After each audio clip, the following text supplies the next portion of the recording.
What if I told you a nation once dismissed as powerless just soared into aviation history? Captain Ibrahim Traoré has done the unthinkable, unveiling the first made-in-Burkina aircraft, sending shockwaves through the Western world.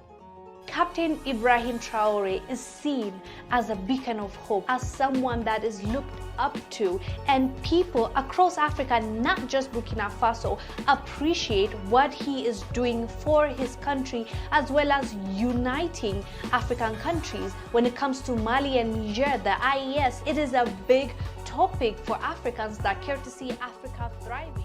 On a dusty runway just outside Ouagadougou, history took flight.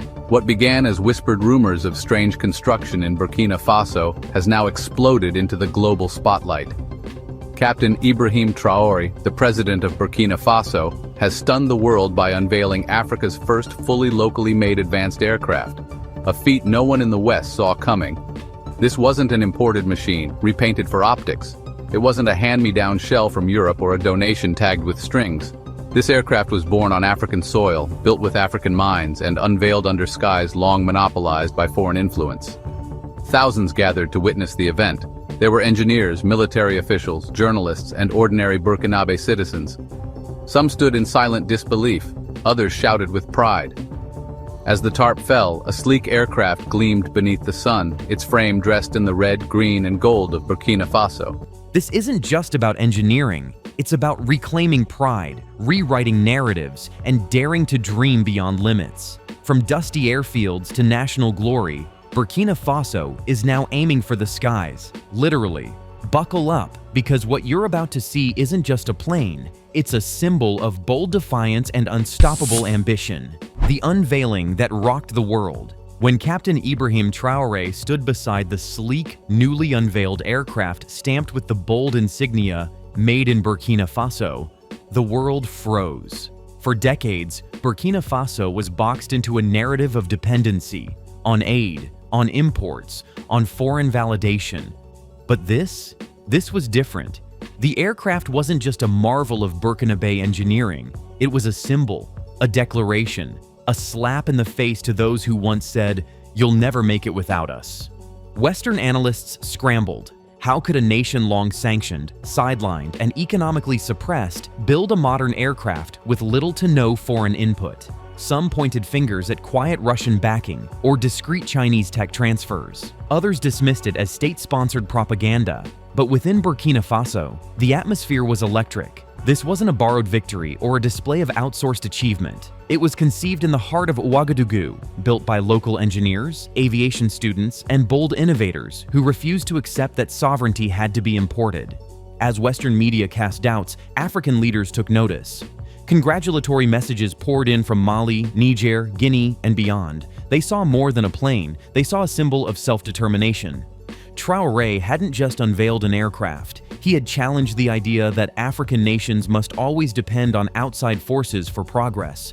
This was Burkina leading by example, rejecting dependency and rewriting the playbook. For old colonial powers, this wasn't just a shock, it was a strategic threat. The underdog had not only found its voice, it had taken flight. Behind the hangars, how Burkina pulled it off. The real story isn't just about a plane, it's about a system that Ibrahim Traoré dared to rebuild. Under the radar, while international media chased conflict headlines, Burkina Faso was quietly investing in tech institutes, engineering labs, and youth mentorship programs. Traoré called it the engine of liberation, a national effort to break the mental shackles of dependence. And at the heart of it were Burkinabe youth, trained at home, mentored by repatriated engineers, and given a mission: build something that will shut the world up. They did just that. The aircraft, named Zida One, was engineered with hybrid fuel efficiency at its core, designed to handle both cargo and passenger transport across challenging terrains. It wasn't built for show, but for service. Rugged, practical, and suited for the harsh Sahelian climate. Unlike the sleek, high-gloss jets favored by Gulf elites, Zida One stood as a symbol of function over flash.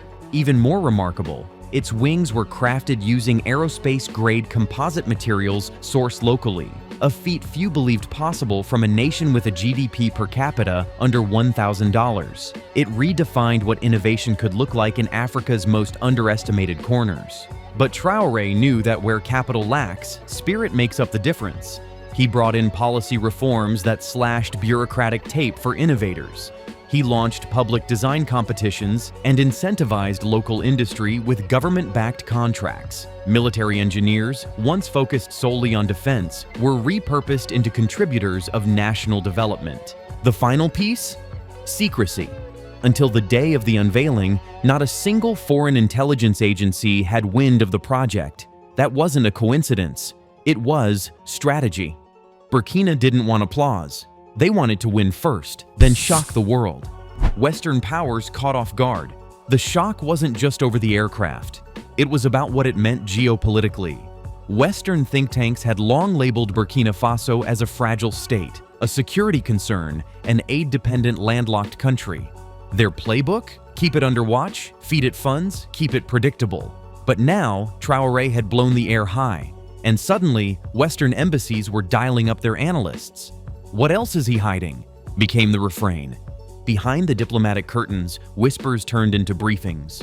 Was Burkina pivoting away from Western control completely? Was this the start of a tech-industrial awakening across the Sahel? From Brussels to Langley, the panic was palpable. If Burkina could achieve this without World Bank loans, without IMF oversight, without French military logistics, what did that say about the rest of their assistance models? The response was telling. Within days, op-eds emerged attempting to discredit the aircraft. They questioned its safety. They called it symbolic, not scalable. They tried to paint it as a Chinese copycat. But in doing so, they revealed their fear. Because deep down, they understood the symbolism. This wasn't about just one plane. It was about what that plane represented: African control over African skies. Traoré's Burkina wasn't asking for a seat at the table anymore.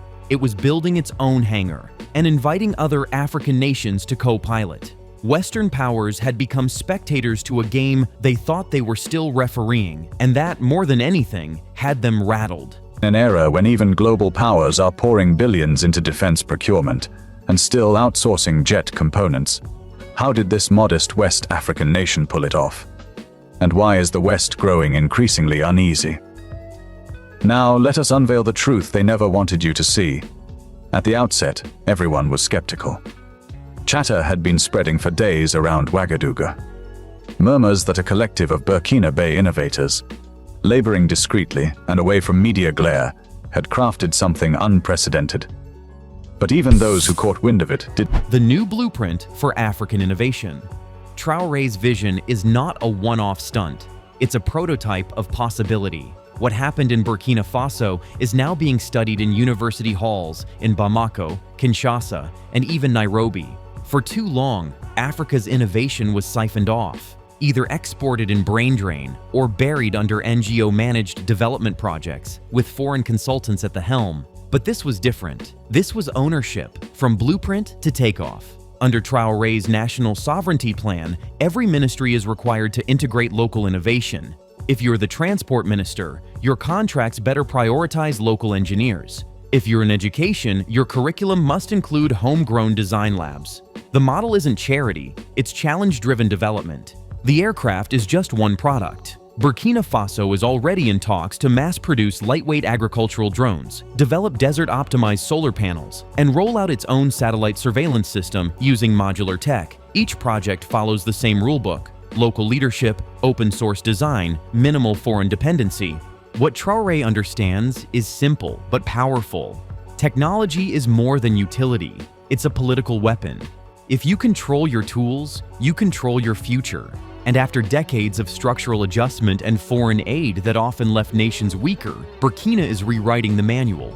Young African innovators are watching closely, because if a country fighting insurgents, facing sanctions, and grappling with poverty can build a plane from scratch, what excuse do the rest of us have? Traoré has handed Africa not just a machine, but a mirror. Inside a guarded compound, at the edge of the city, President Ibrahim Traoré was about to ignite a fire that would capture the imagination of a continent. For months he had watched the world from behind closed doors, watched as powerful nations zipped through the sky in jets, that symbolized dominance and technological superiority, watched how African nations year after year remained dependent, sidelined and overlooked in the world's the great race of innovation. Traoré's legacy takes flight.